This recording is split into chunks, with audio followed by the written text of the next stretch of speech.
విశాఖపట్నం వేదికగా జనసేన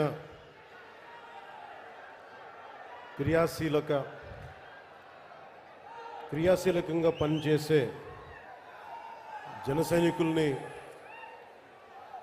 కలవడం కోసం ముఖాముఖి జరిపి వారి మాటలు వినడం కోసం వారి సలహాలు సూచనలు స్వీకరించి పార్టీని మరింత బలోపేతం చేయడానికి ఏర్పాటు చేసిన ఈ సభకి విచ్చేసిన మీ అందరికీ పేరు పేరున నా హృదయపూర్వక నమస్కారం.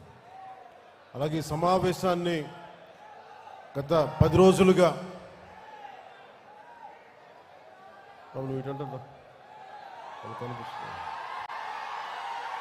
ఈ సమావేశాన్ని కూర్చోండి ఈ సమావేశం కోసం దాదాపు 12 కమిటీలు వేశాం. మన ఎమ్మెల్యేలు, అలాగే మన ఈ ప్రత్యేకించి ఈ నియోజకవర్గం ఎమ్మెల్యే వంశీ గారు,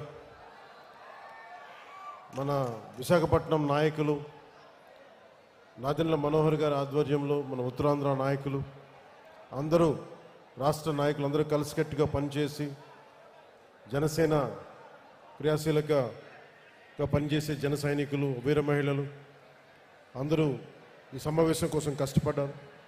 మీ అందరికీ నా ప్రత్యేకమైన ధన్యవాదాలు, కృతజ్ఞతలు. అలాగే గత 3 రోజులుగా విశాఖపట్నంలో పోలీస్ సిబ్బంది అందిస్తున్న సహకారానికి మనస్ఫూర్తిగా నా ధన్యవాదాలు తెలుపుకుంటా ఉన్నాను.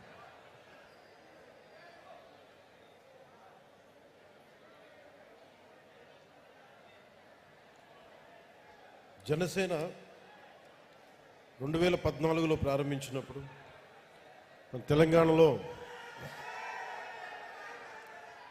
పోరాటాల గడ్డ తెలంగాణ, అలాంటి పోరాటాల గడ్డలో తెలంగాణలో ప్రారంభించాం.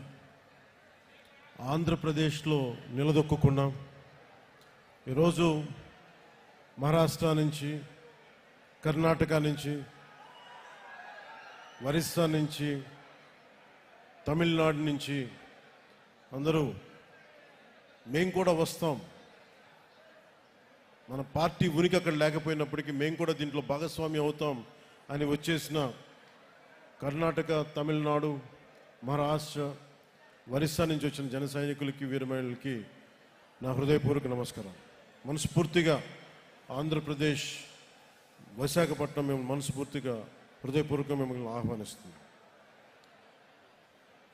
పార్టీ ప్రారంభించినప్పుడు దారి తెన్ను తెలియదు నాకు. కేవలం నమ్మకం. సగటు మనిషి, మిడిల్ క్లాస్ వ్యక్తి ఒకప్పుడు రాజకీయాలు శాసించేవాడు.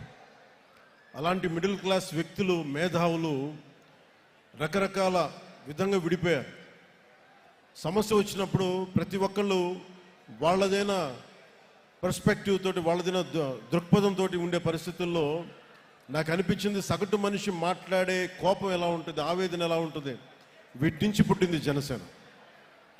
సరిగ్గా వచ్చే సంవత్సరం 26 మార్చి 14కి ఒక పుష్కర కాలం అవుతుందంటే 12 సంవత్సరాలు.